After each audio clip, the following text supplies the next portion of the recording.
नमस्कार दोस्तों, स्वागत है आपका बेखबर न्यूज़ यूट्यूब चैनल पर, जहां आपको मिलती है सबसे पहले और सबसे भरोसेमंद जानकारी सरकारी नौकरियों, सरकारी योजनाओं और देश दुनिया की ताज़ा खबरों की। अगर आप भी चाहते हैं कि आपको हर ज़रूरी अपडेट सही समय पर मिले, तो अभी चैनल को सब्सक्राइब करें, वीडियो को लाइक करें और अपनी राय कमेंट में ज़रूर दें। बेल आइकन दबाना न भूलें ताकि आप कोई भी महत्वपूर्ण अपडेट मिस न करें। तो चलिए दोस्तों, आज की जानकारी की ओर बढ़ते हैं और जानते हैं वो बातें जो आपको जाननी जरूरी है। आज हमारे पास हरियाणा के मेडिकल क्षेत्र से जुड़ी एक बहुत बहुत बड़ी खबर है। स्वास्थ्य विभाग ने मेडिकल ऑफिसर्स की भर्ती के लिए एक नोटिफिकेशन निकाला है और इसमें कुछ ऐसे मोड़ हैं जो किसी भी आवेदक के लिए आप कह सकते हैं कि गेम चेंजर साबित हो सकते हैं। बिल्कुल। ये सिर्फ एक और सरकारी नौकरी का विज्ञापन नहीं है, इसके अंदर ना हरियाणा के हेल्थ केयर सिस्टम की जरूरतों की एक झलक मिलती है। आपने बिल्कुल सही कहा। हम बात कर रहे हैं मेडिकल ऑफिसर ग्रुप ए यानी HCMS-I पदों की। HCMS मतलब? HCMS का मतलब है हरियाणा सिविल मेडिकल सर्विसेज। हम्म। तो समझिए कि ये राज्य की जो प्रतिष्ठित मेडिकल सेवा है, हम्म। उसमें सीधे एंट्री का मौका है। जी। और जब शुरू में विज्ञापन आया तो लगा कि एक स्टैंडर्ड भर्ती है, हम्म। लेकिन बाद में एक शुद्धि पत्र, जिसे कॉरिजेंडम कहते हैं, उसने पूरी तस्वीर ही बदल दी। अच्छा। आज हम इसी की परतों को एक एक करके खोलेंगे। तो चलिए, कहानी की शुरुआत से ही शुरू करते हैं। जब ये विज्ञापन पहली बार आया 5 दिसंबर 2025 को, तो क्या ऑफर किया गया था और सबसे जरूरी डेडलाइन क्या रखी गई थी? तो देखिए, शुरुआत में स्वास्थ्य महानिदेशक पंचकुला ने कुल 450 पदों की घोषणा की। 450 पद, ठीक है। जी। ऑनलाइन आवेदन 8 दिसंबर 2025 से शुरू हुए हम्म। और इसकी आखिरी तारीख, ये बहुत जरूरी है, 7 जनवरी 2026 रात 11:59 तक तय की गई है। तो ये तारीख याद रखनी है। हाँ, इसे बिल्कुल याद रखना है। हम्म। और आवेदन सिर्फ 2 आधिकारिक वेबसाइटों पर ही हो सकते हैं, जी। www.haryanahealth.gov.in और www.uhser.in। मतलब किसी और जगह से नहीं? नहीं, किसी और जगह से किया गया आवेदन मान्य नहीं होगा। ठीक है। तो 7 जनवरी 2026 हमारी कट ऑफ डेट है। अब आते हैं सबसे जरूरी सवाल पर। इस रेस में कौन दौड़ सकता है? मतलब फॉर्म कौन भर सकता है? सिर्फ MBBS डिग्री काफी है या विभाग कुछ और भी ढूंढ रहा है? ये एक बेहतरीन सवाल है, क्योंकि यहीं पर इस भर्ती का, आप कह सकते हैं, असली इरादा छिपा है। कागज पर देखें तो न्यूनतम योग्यता 3 शर्तों पर आधारित है। हम्म। पहला, आपके पास मेडिसिन और सर्जरी में स्नातक यानी MBBS की डिग्री हो। दूसरा, आप नेशनल मेडिकल कमीशन NMC या किसी भी स्टेट मेडिकल काउंसिल के साथ रजिस्टर्ड प्रैक्टिशनर हो। और तीसरा? और तीसरा, आपने 10वीं तक हिंदी या संस्कृत पढ़ी हो। सुनने में तो ये काफी सीधा साधा लगता है, लेकिन आपने इरादा शब्द का इस्तेमाल किया। इसका मतलब है कि इसमें कुछ और भी है? जी हाँ, यहीं पर असली बात है। विज्ञापन में एक लाइन है जो सब कुछ बदल देती है। क्या? उसमें लिखा है, जिनके पास NMC द्वारा अनुमोदित MD, MS डिग्री या PG डिप्लोमा है, उन्हें वरीयता दी जाएगी। ओहो, वरीयता मतलब प्रेफरेंस। बिल्कुल। ये सिर्फ एक लाइन नहीं है, ये एक साफ संकेत है कि स्वास्थ्य विभाग को सिर्फ डॉक्टर नहीं, बल्कि स्पेशलिस्ट चाहिए। वो ऐसे लोगों को प्राथमिकता दे रहे हैं जो आते ही स्पेशलिस्ट की भूमिका निभा सकें। मतलब ये कि एक फ्रेश MBBS ग्रेजुएट और एक MD MS डिग्री वाले डॉक्टर दोनों एक ही स्टार्टिंग लाइन पे नहीं खड़े हैं। बिल्कुल नहीं। यहाँ पर उच्च शिक्षा को एक सीधी बढ़त दी जा रही है। आपने एकदम सही पकड़ा। और ये बढ़त सिर्फ कागजों पर नहीं, बल्कि चयन प्रक्रिया के अंकों में भी साफ दिखाई देती है। उस पर हम आगे बात करेंगे। अच्छा। एक और बात ध्यान रखने वाली है कि आपकी सारी डिग्रियां और रजिस्ट्रेशन 7 जनवरी 2026 तक पूरे हो जाने चाहिए। उसके बाद मिली कोई भी योग्यता इस भर्ती के लिए नहीं गिनी जाएगी। ठीक है। अब उम्र की बात करते हैं।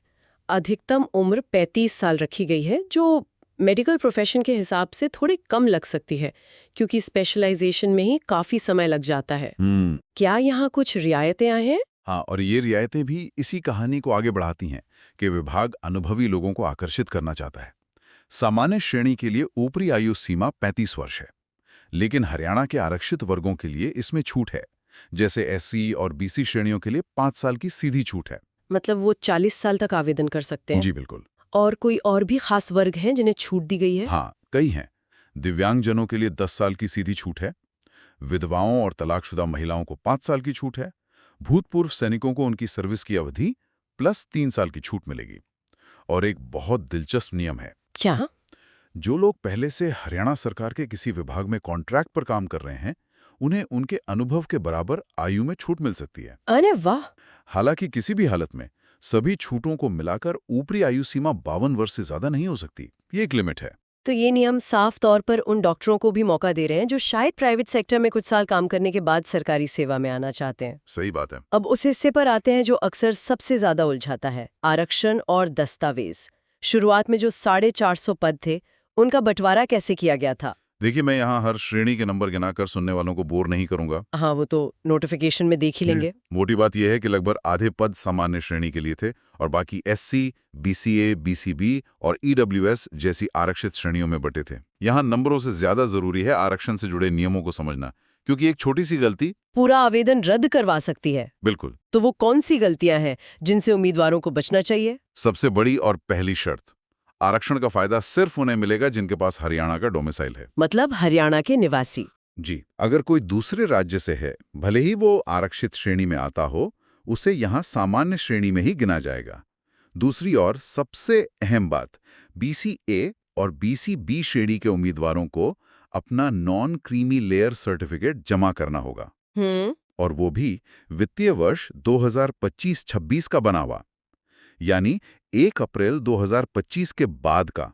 पुराना सर्टिफिकेट नहीं चलेगा। यह एक बहुत ही महत्वपूर्ण जानकारी है। जी, और यही नियम ईडब्ल्यूएस सर्टिफिकेट पर भी लागू होता है। कई बार लोग पुराने सर्टिफिकेट के भरोसे फॉर्म भर देते हैं और बाद में मुश्किल में पड़ जाते हैं। महिला उम्मीदवारों के लिए भी कोई खास निर्देश है? जी, विवाहित महिला उम्मीदवारों को आरक्षण के लिए अपने पिता की तरफ से बना हुआ जाति प्रमाण पत्र ही जमा करना होगा। ससुराल पक्ष का नहीं? नहीं, ससुराल पक्ष का सर्टिफिकेट मान्य नहीं होगा।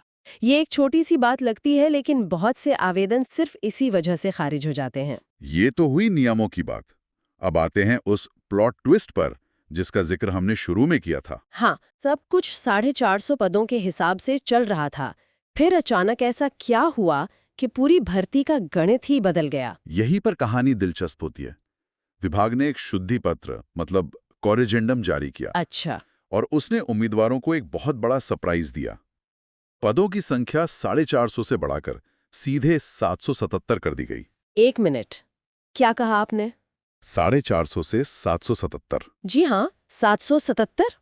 ये तो लगभग 73% की बढ़ोतरी है। ये कोई मामूली बदलाव नहीं है। इसका क्या मतलब हो सकता है? क्या विभाग को अचानक एहसास हुआ कि उन्हें और डॉक्टर्सों की जरूरत है? इसके पीछे कई कारण हो सकते हैं। हो सकता है ये राज्य में नए अस्पताल या स्वास्थ्य केंद्र खोलने की किसी बड़ी योजना का हिस्सा हो। ये भी हो सकता है। या फिर ये भी संभव है कि विभाग ने पहले अपनी जरूरत का सही आकलन नहीं किया था और अब वे एक साथ ही सारी खाली सीटें भरना चाहते हैं। वजह जो भी हो, उम्मीदवारों के लिए तो ये बहुत बड़ी खुशखबरी है। बिल्कुल। इसका सीधा मतलब है कि अब चुने जाने की संभावना पहले से कहीं ज्यादा है। तो इस शुद्धि पत्र में सिर्फ पदों की संख्या ही बढ़ी या कुछ और नियम भी बदले? एक और जरूरी बदलाव हुआ। बीसीए और बीसीबी सर्टिफिकेट को लेकर नियम को और सख्त कर दिया गया। अच्छा, वो कैसे? साफ कहा गया कि हरियाणा सरकार की नवीनतम अधिसूचना के हिसाब से ही नया सर्टिफिकेट बनवाना होगा, और केंद्र सरकार वाला जो ओबीसी सर्टिफिकेट होता है वो किसी भी हाल में स्वीकार नहीं किया जाएगा। मतलब विभाग ये सुनिश्चित करना चाहता है कि आरक्षण का लाभ सही लोगों तक ही पहुंचे। बिल्कुल। अच्छा, और उन लोगों का क्या जिन्होंने 450 पदों के हिसाब से पहले ही आवेदन कर दिया था? क्या उन्हें फिर से पूरी प्रक्रिया से गुजरना होगा? ये तो उनके लिए सिरदर्द हो जाएगा। नहीं, विभाग ने इसका भी समाधान दिया है।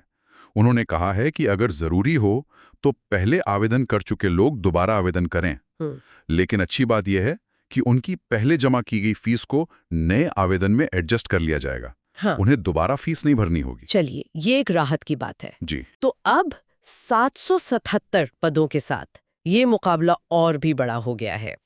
अब सबसे महत्वपूर्ण सवाल पर आते हैं। चयन कैसे होगा? सिर्फ लिखित परीक्षा से या फिर मामला उससे ज्यादा जटिल है? मामला निश्चित रूप से ज्यादा जटिल है और यहीं पर एमडी-एमएस डिग्री वालों को दी गई वरीयता का असली मतलब समझ आता है। अच्छा, वो कैसे? चयन का आधार एक मेरिट लिस्ट होगी जो कुल अंकों से बनेगी। इसका ब्रेकडाउन कुछ इस तरह है। 100 अंक की एक लिखित परीक्षा होगी। ठीक है, 100 नंबर की परीक्षा। लेकिन इसके ऊपर अगर आपके पास एमडी या एमएस की डिग्री है तो आपको सीधे सीधे 14 अंक बोनस में मिलेंगे। 14 अंक? जी। और अगर आपके पास पोस्ट ग्रेजुएट डिप्लोमा है तो आपको 10 अंक मिलेंगे। यहाँ एक सवाल है। अगर किसी के पास डिग्री और डिप्लोमा दोनों हैं तो क्या उसे 14 + 10 यानी 24 अंक मिल जाएंगे? नहीं, ये एक बहुत अच्छा सवाल है। नियम साफ है, अगर आपके पास दोनों हैं तो आपको सिर्फ डिग्री के यानी अधिकतम 14 अंक ही मिलेंगे। अच्छा, मतलब जो ज्यादा है वही गिना जाएगा। जी। इसके अलावा अनुभव के भी अंक हैं। अगर आपने किसी सरकारी स्वास्थ्य संस्थान में काम किया है तो हर पूरे साल के लिए 2 अंक मिलेंगे और ये अधिकतम 10 अंकों तक जा सकता है। तो इसका मतलब है कि एक MBBS ओनली उम्मीदवार 100 अंकों की रेस दौड़ रहा है, जबकि एक MD डिग्री और 5 साल के अनुभव वाला उम्मीदवार 100 + 14 + 10 मतलब 124 अंकों की रेस में है। बिल्कुल, उसे पहले से ही 24 अंकों की बढ़त हासिल है। आपने बिल्कुल सही समझा। ये चयन प्रक्रिया का डिजाइन ही ऐसा है कि ये स्पेशलिस्ट और अनुभवी डॉक्टरों को इनाम देता है। एक फ्रेश MBBS ग्रेजुएट को अगर सफल होना है तो उसे लिखित परीक्षा में असाधारण रूप से अच्छा प्रदर्शन करना होगा, ताकि वो इस 24 अंकों के फासले को पार सके। सही कहा। और चुने जाने के बाद सैलरी क्या होगी? वेतनमान FPL 10 का है। FPL 10, इसे आसान भाषा में समझाएंगे। FPL का मतलब होता है फंक्शनल पे लेवल 10। आसान भाषा में इसका मतलब है कि शुरुआती बेसिक सैलरी 56,100 रुपए होगी। अच्छा, 56,100? जी, और इसके ऊपर महंगाई भत्ता जिसे DA कहते हैं, मकान किराया भत्ता HRA और दूसरे भत्ते जुड़ेंगे तो ये एक बहुत ही आकर्षक पैकेज बन जाता है। ये पूरी चर्चा एक बहुत ही दिलचस्प सवाल खड़ा करती है। हम्म, जिस तरह से इस भर्ती में स्पेशलाइजेशन को इतना महत्व दिया गया है, क्या ये इस बात का संकेत है कि भविष्य में सरकारी मेडिकल नौकरियों के लिए भी सिर्फ MBBS की डिग्री काफी नहीं होगी? ये एक सोचने वाली बात है। क्या हम एक ऐसे दौर की तरफ बढ़ रहे हैं जहां सार्वजनिक स्वास्थ्य सेवा में भी हाइपर स्पेशलाइजेशन ही नया नॉर्मल बन जाएगा? ये एक सोचने वाली बात है। तो दोस्तों, ये थी हमारी आज की महत्वपूर्ण वीडियो। अगर आपको ये वीडियो अच्छी लगी तो लाइक करें और अपने विचार कमेंट बॉक्स में जरूर दें। और आने वाली सभी नई नौकरियों की पूरी जानकारी के लिए बेखबर न्यूज चैनल को सब्सक्राइब करना ना भूलें। मिलते हैं अगली वीडियो में एक और नई नौकरी की जानकारी के साथ। धन्यवाद।